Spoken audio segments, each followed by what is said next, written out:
morning. Thank you. You are definitely the faithful remnant. For that, I thank you. Giving it up. We started this series taking a look at our personal addictions, a moment of honest reflection to identify those external things or substances that we worship instead of our one true God, and how 12 steps can be used as a form of spiritual growth. Last week we stepped out of self and took a look at our relationships with money and things, and how identity, fear, and faithlessness can cause us to depend on things that are outside of us. Once again, instead of trusting in the living God. And this week we go even further out of self and into the global world. Sometimes images that we really only see on TV, newspapers, or magazines, or other digital images.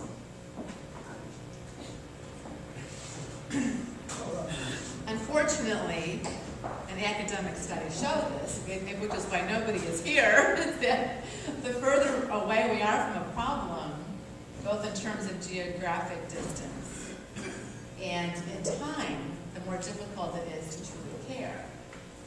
These problems are not there, over here, and hopefully the worst outcomes will come long after we are no longer on this planet.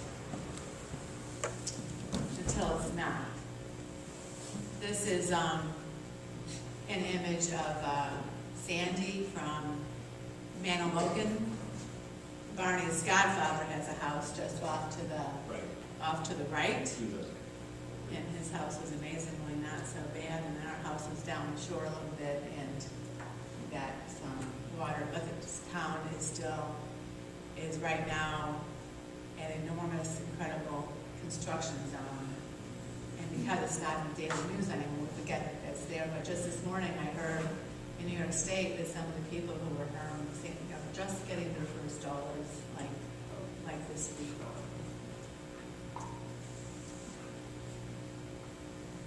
The most surprising truth is that there actually is enough of everything, everywhere, for everyone to have a healthy and protected life. And we are moving from a you or me understanding of the world to a you and me understanding of the world. In a world where people understand sufficiency, be thriving, everyone would experience prosperity, not because of accumulation, not but because of what we share with one another. So what is sustainability? People ask me that quite a bit, and my day job during the week is I'm the sustainability director for a commodities company. And so sometimes people don't even know what sustainability means.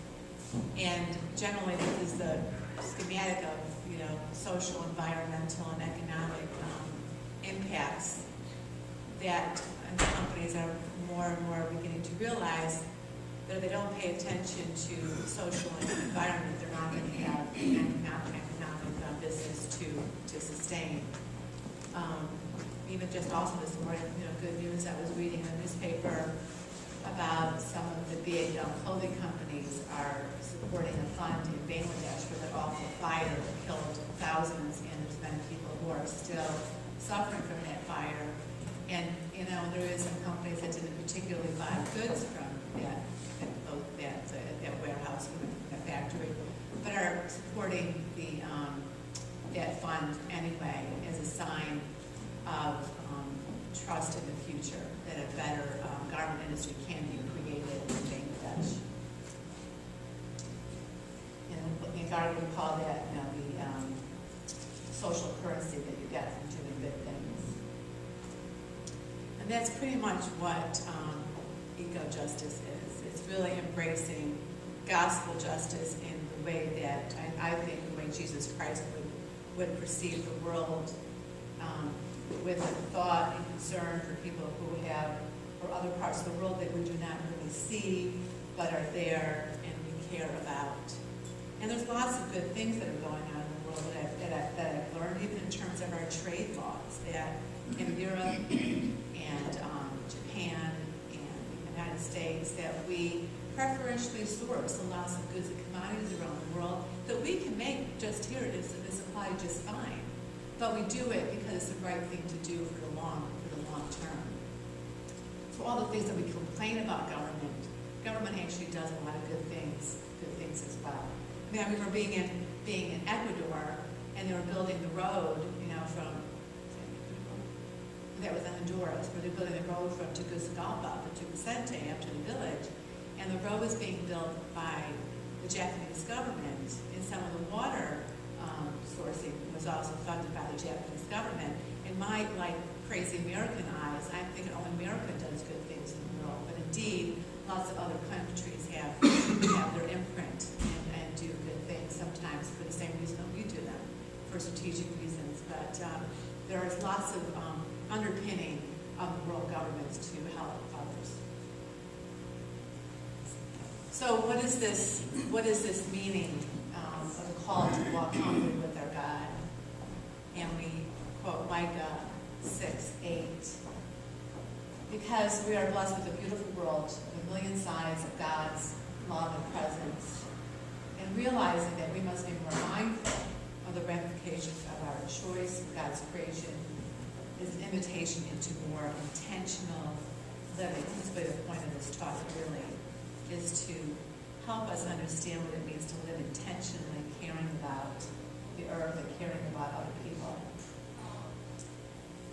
It can mean simply slowing down a little bit, so you recognize God's movement around us. Walking humbly is an invitation to learn more about the gift of our atmosphere, the trees that transform carbon dioxide into oxygen, and the lives of people we will never meet, whose actual futures depend on our thoughtful choices in preserving resources. I don't think there's any mystery to anybody, but America, we are incredible energy hogs. If you took the earth and divided by the number of people, we would all get 4.5 acres each. And Americans need 22.5 acres each in order to support all the goods and services and energy that we consume. We are awful. I mean, if you look at those charts, I don't want to show them to you. We're awful. Look at a chart of energy use per person. There's everybody else, and then there's America. I knew it was a bad day when I was in Florida, but 6, 7, 10 years ago, and everyone was driving SUVs in Florida. Here, that's a good thing. Florida, not so much. A vision of justice is to pay attention to widows, orphans, and aliens. Yahweh commanded that Israel be a community of sharing and compassion. We learn about the Jubilee year, where this is in the Old Testament, where gifts are supposed to be forgiven, foreclosed property returned, and when they also leave a little wheat on the fields for farmers, for the poor people to come and glean the fields. I'm going to try to show you a video, but I'm nervous. I think I'm just going to go to the end. Thank you, right? You show the video. I'll show the video at the end. But unfortunately, the Old Testament people of Israel didn't do such a great job at that. The rich got richer, the poor got poorer. And someone could read this passage from Amos. That would be great. This little book's part of Amos.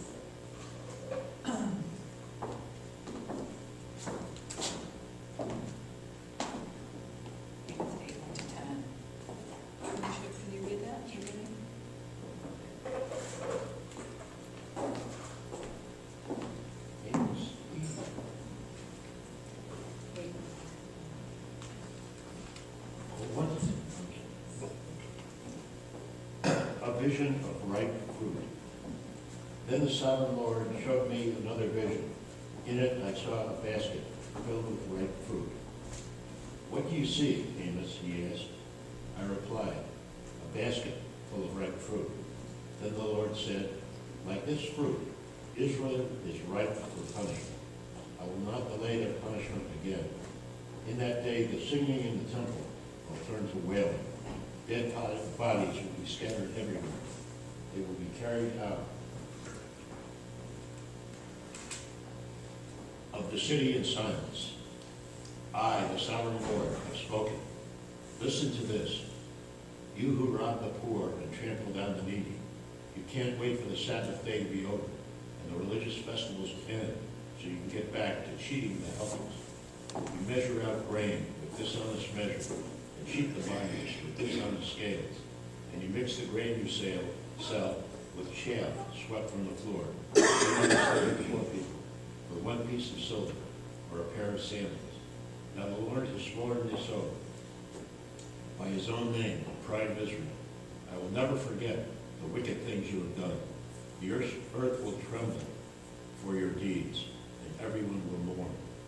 The ground will rise like the Nile River at flood time. It will heave up, then sink again. In that day, says the sovereign Lord, I will make the sun go down at noon and darken the earth while it is still day. I will turn your celebration into times of mourning and your singing into weeping. You will wear funeral clothes and shave your heads to show your sorrow, as if your only son had died. How very bitter that day will be.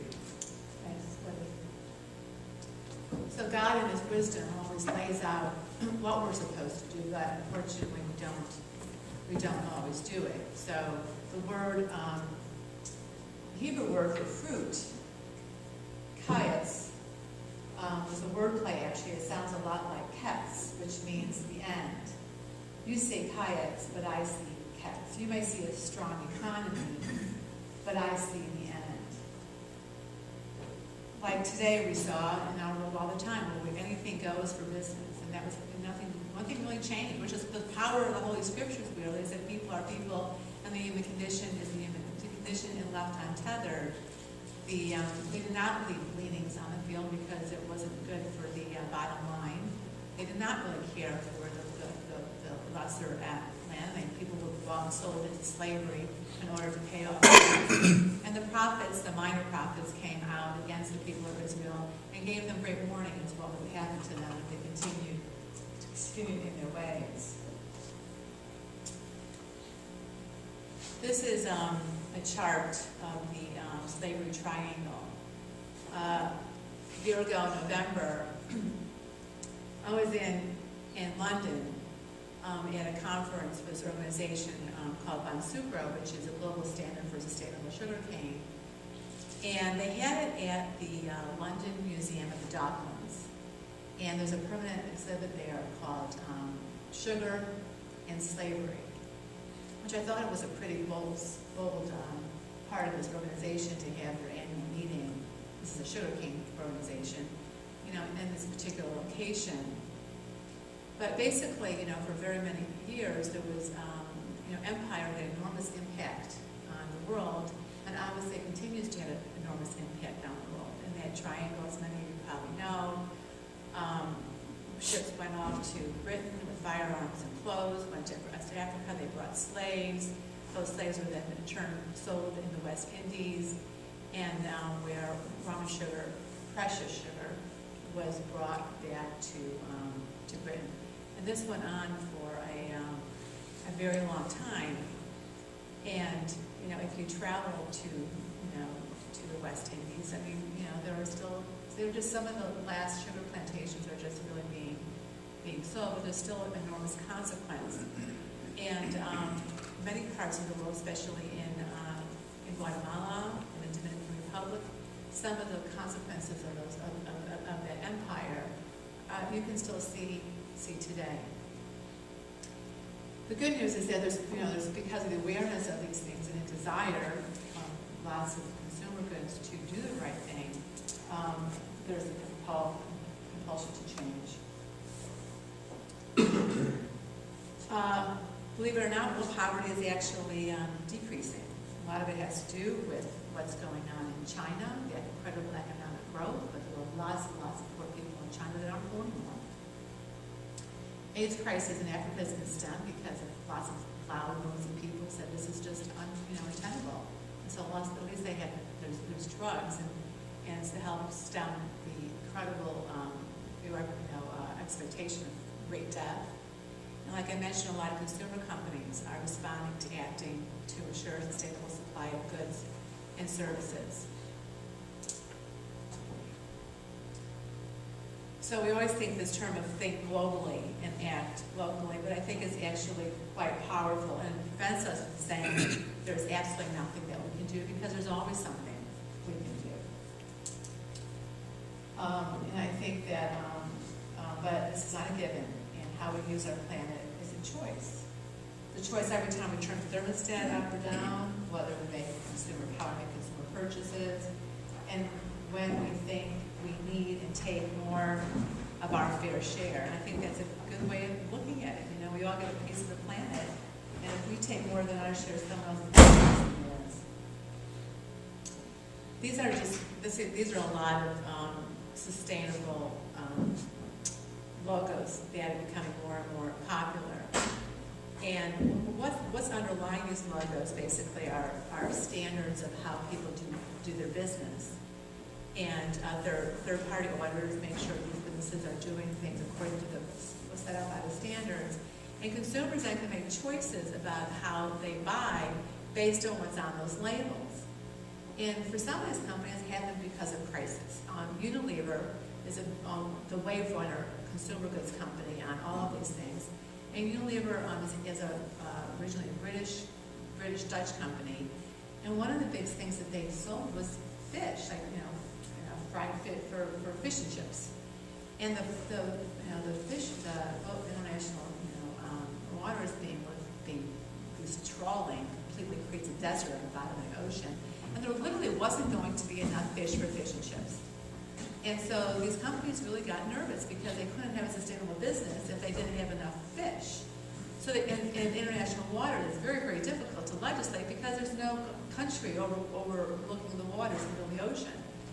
So they started out with this organization to actually, people would come together and fish in a way that was more responsible.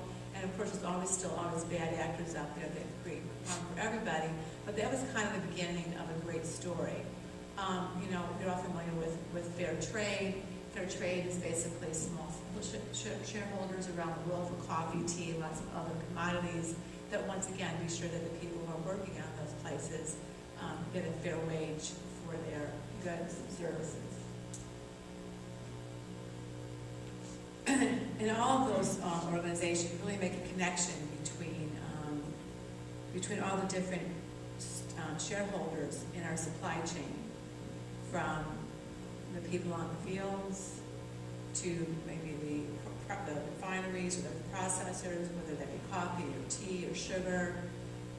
The traders who once again have to pay attention to where these things are going, the grocery stores, until finally the assurances that, the food that we feed our children, you would hope would have all been sourced in a place that there was no child labor or forced labor being used to make those goods. It was done in an environmentally safe place.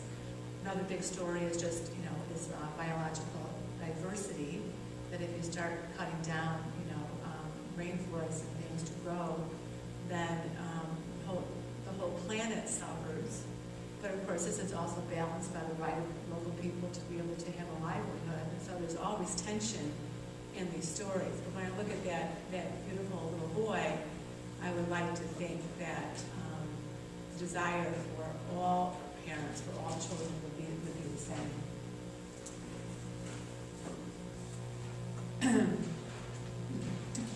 I've been kind of very fortunate this past year to give them lots of opportunities to travel to different sugar cane plantations around the world, basically at the bequest of our customers, who are big global food companies, to be sure that the sugar that we're selling them has come from places where there are none of those bad actors going on.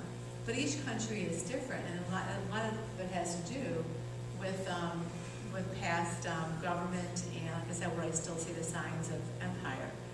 The one on the far left over there, that's actually in Colombia, and in Cali.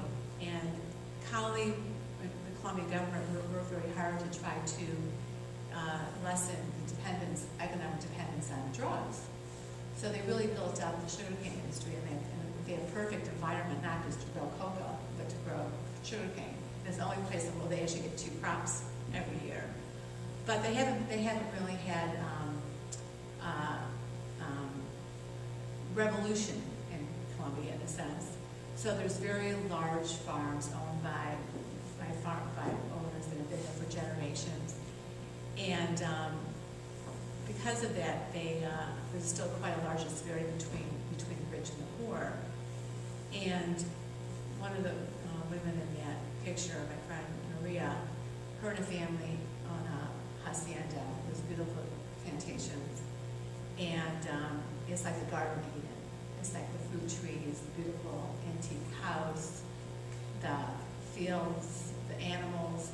But at the gate to this hacienda are 2 guys standing with machine guns, another guy with the eyes looking like that into the woods, with the hand, they're on the trigger. And the owners, Maria and her family, they don't ever stay overnight in this beautiful Garden of Eden because it's simply too dangerous. So you wonder, who's imprisoning who. The bottom there, that's in Mexico. We flew into Tabasco, and indeed, what do you think they grow in Tabasco? A lot of peppers.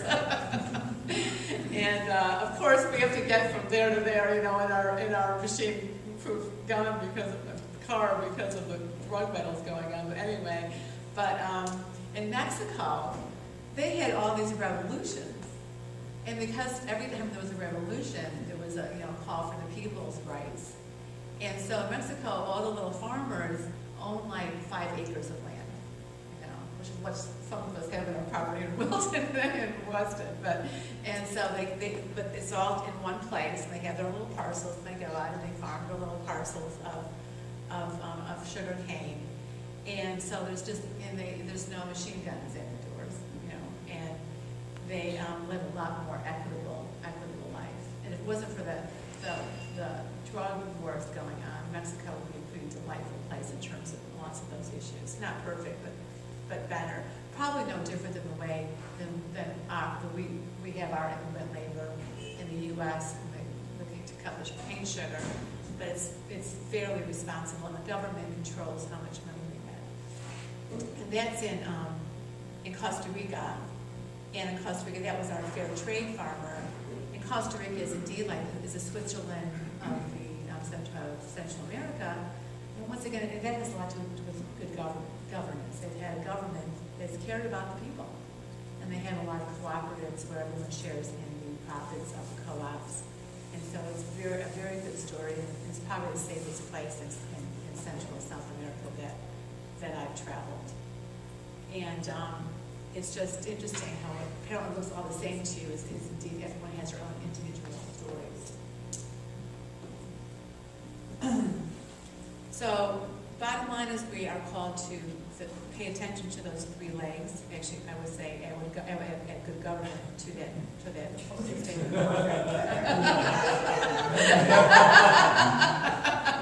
Wait a minute.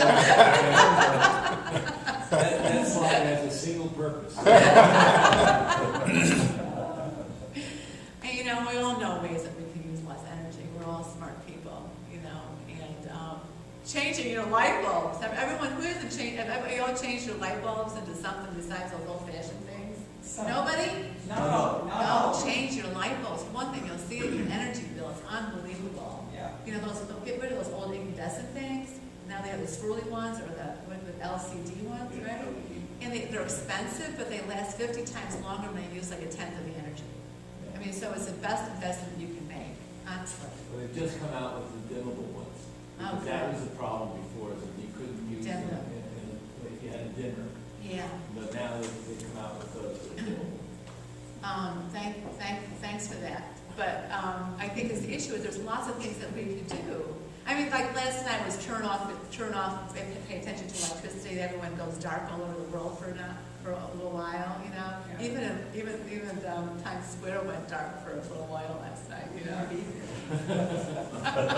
But it's just to make people aware of all the little things that we can do to save energy. It's, you know, the list is on and on and on. Anyway, and repurposing things. I think that's part of our energy for the Norfield Fair. It's just, I see it as a redistribution of things, you know, instead of thinking about recycling, generating like recycling, that's a big deal. How do we create less garbage and less stuff, not just finding a place to put our garbage, you know? And it certainly saves lots of money because when you shop less, you just money, because I have to think about when you think about where something's going to go from cradle to grave, you have that awareness. It thinks a lot. It makes you think about every single thing that you buy.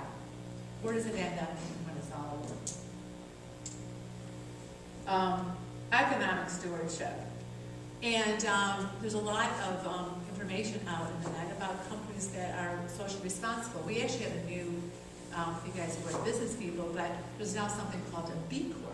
Everybody know what a B Corp is? Anybody know? C Corps, normal corporations, have to be responsible as fiduciary to the bottom line. So it's a financial responsibility that you have legally. A B Corp is a new option where a company can actually decide that they want to be socially responsible as well. Patagonia is the first B Corp. They actually kind of initiated that because they wanted to be able to tell their shareholders and stockholders that these things matter to them. And so they don't get sued by some disgruntled shareholder that is saying you're not doing enough for my dividend payment. The B Corp is saying something different. It's got a different set of standards. Ben and Jerry's is a B Corp, and because we're a supplier, they're trying to encourage us to be a B Corp, which would never happen because there's too many. You're a trading company. It's a trading company. It would never happen, but our refining division could at least take steps to move in that direction. Everything's a pathway, a journey. And we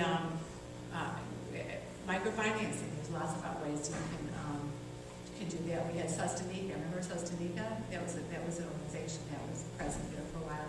And then we bought bonds for Sustanica for microfinancing. It's a great way of lending people money in places. And of course, how we elect our government officials and how they perceive these things. That's where decisions are made. It's important. So it's important to know what people you vote for and how they feel about a lot of these policies. What do you?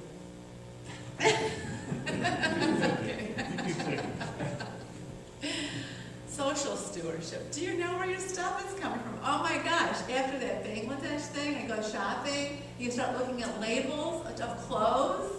Is anything made anywhere except in China and places that we have little control over? It's hard to buy clothes that are made in responsible places. It's tough. It's really hard. Vietnam, China, Indonesia. Honduras. Yeah. It just, yeah.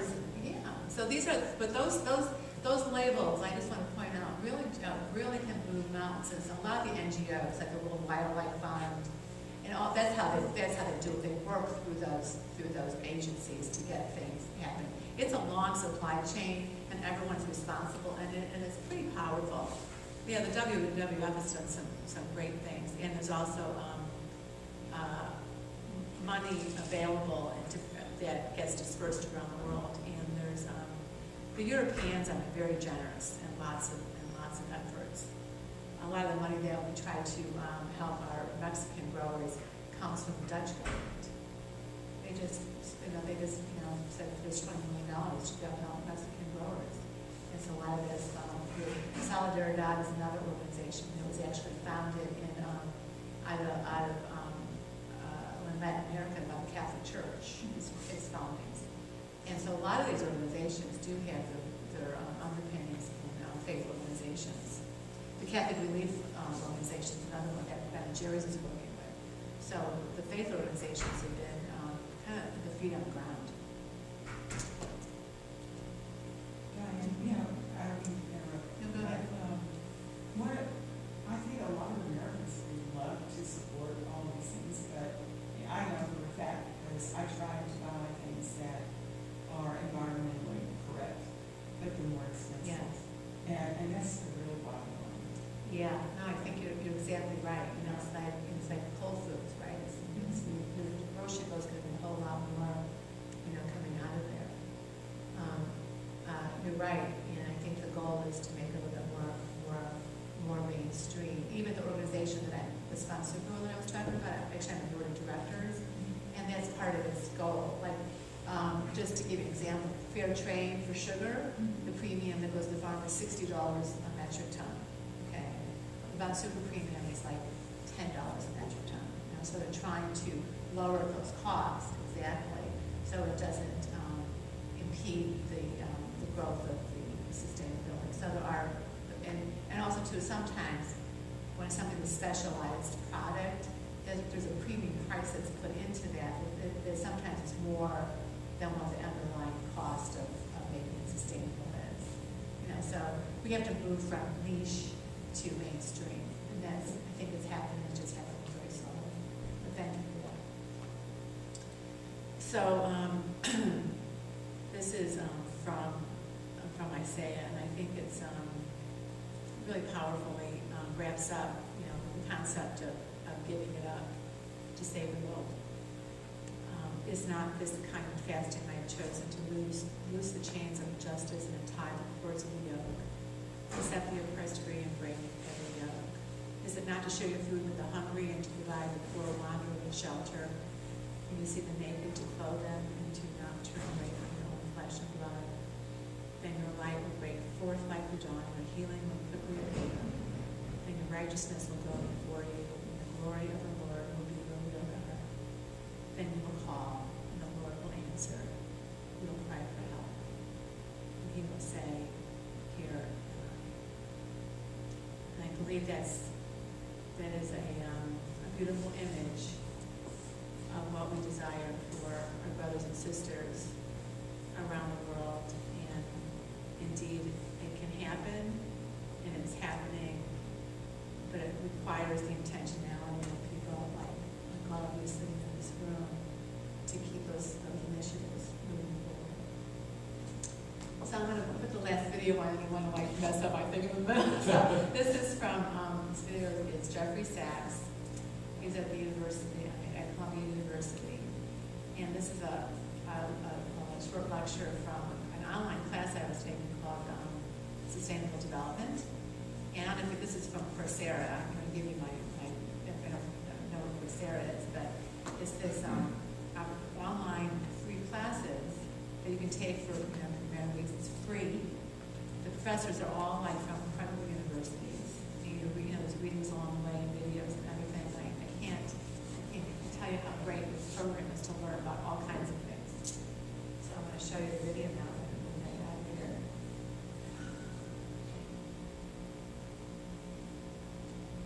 Thank you for coming. You were faithful, and I don't know if people didn't come to this because the topic wasn't interesting enough or whatever, but I do appreciate your attendance. Today we're talking about sustainable development. This is a crucial concept. I think it's crucial for the world. But what does it mean? I think our starting point has to be how crowded our world is today. We're 7.2 billion people. The numbers have soared. We're up 10 times since the start of the Industrial Revolution. Billions more people are likely to be added to the world's population in the 21st century. This is making for a very complicated world. A world divided between great wealth and still crippling poverty. A world facing unprecedented environmental challenges. Sustainable development is really two ideas. One is a way to understand this complicated world. How do the economic, the social, the environmental, the political, the cultural factors fit together?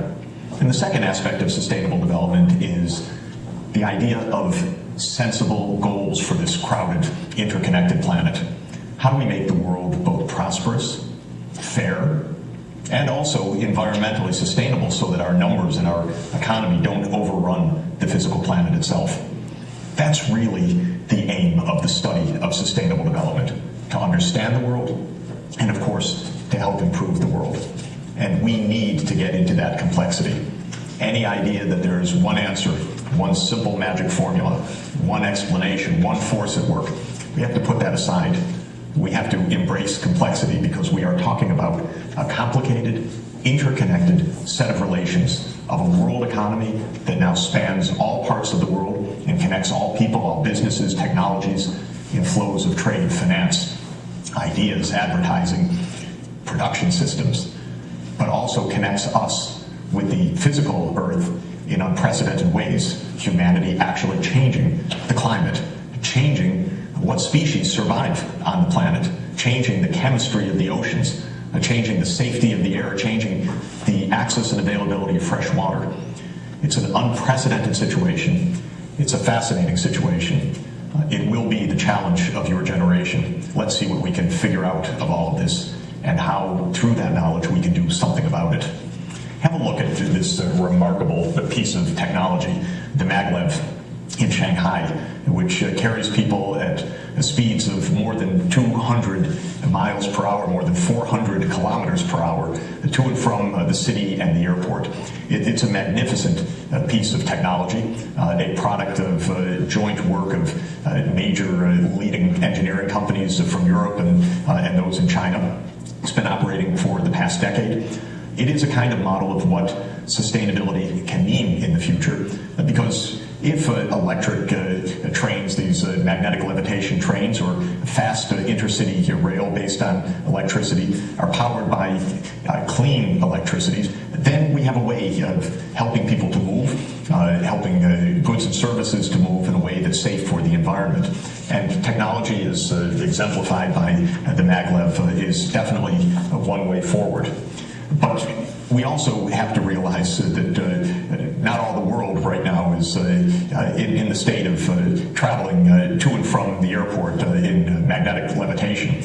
Let's look at another remarkable city, another great city in many ways, but crowded beyond belief, the city of Dhaka. You see crowds bustle and actually a kind of transport you can hardly find anywhere else in the world. I've experienced it. It is astounding to ride in a bicycle rickshaw or one of these buses on this incredibly crowded path. Thousands and thousands of people walking to and from work, life out on the streets. What are we really seeing here? First, we're seeing one of the most crowded places in the world. We're seeing an example of the incredible rise of global population. Bangladesh is a country now of around 160 million people. That's more than 4 times the 37 million people in Bangladesh in the middle of the last century in 1950.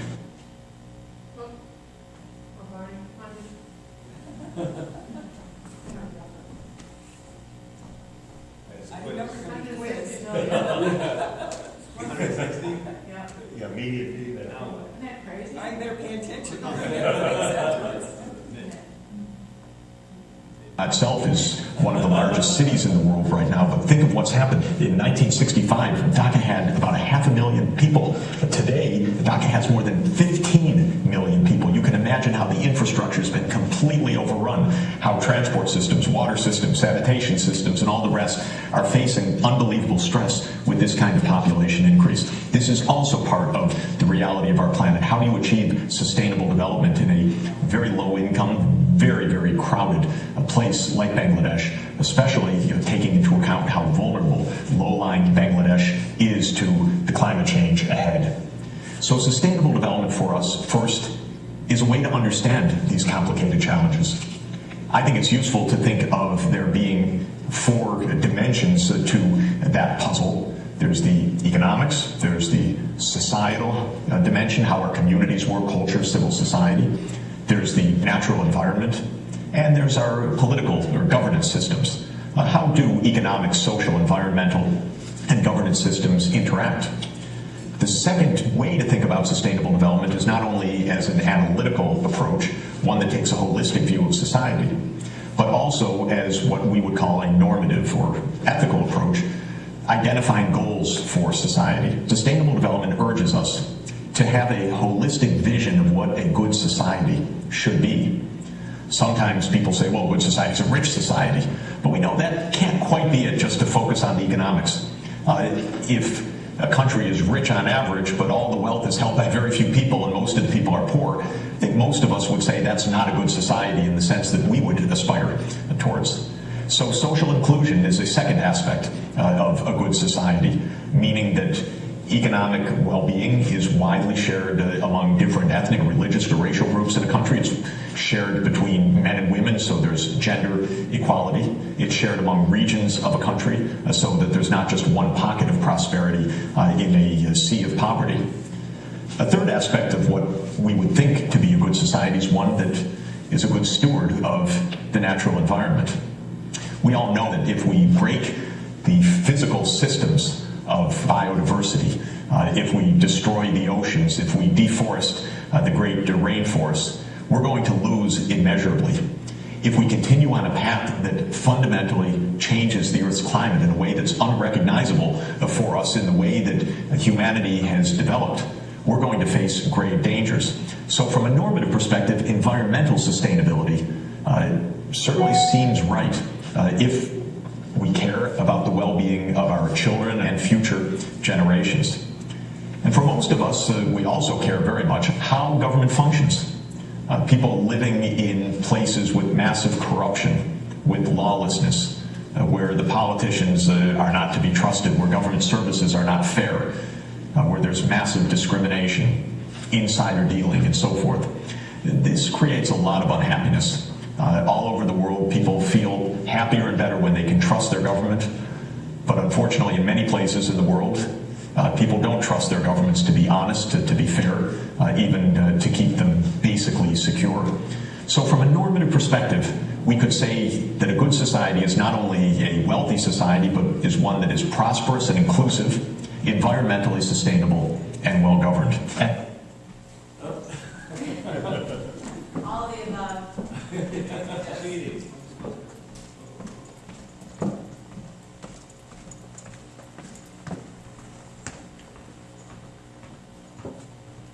Fundamental question will be, how can we take sustainable development as a goal, use our knowledge of the interconnections of the economy, of society, of the environment, and of governance to think through this crowded 21st century in a world of massive divisions of wealth and poverty, in a world of unprecedented environmental stress, but also in a world of maglevs and many, many other technological miracles. How can we find our way through this century to produce prosperity that is inclusive, that is sustainable, and that is according to decent governance with the rule of law, transparency, and accountability? There are some very powerful ways forward to meet sustainable development as a goal, a shared goal for the planet. Right, thank you. Woo. Any questions, thoughts, comments?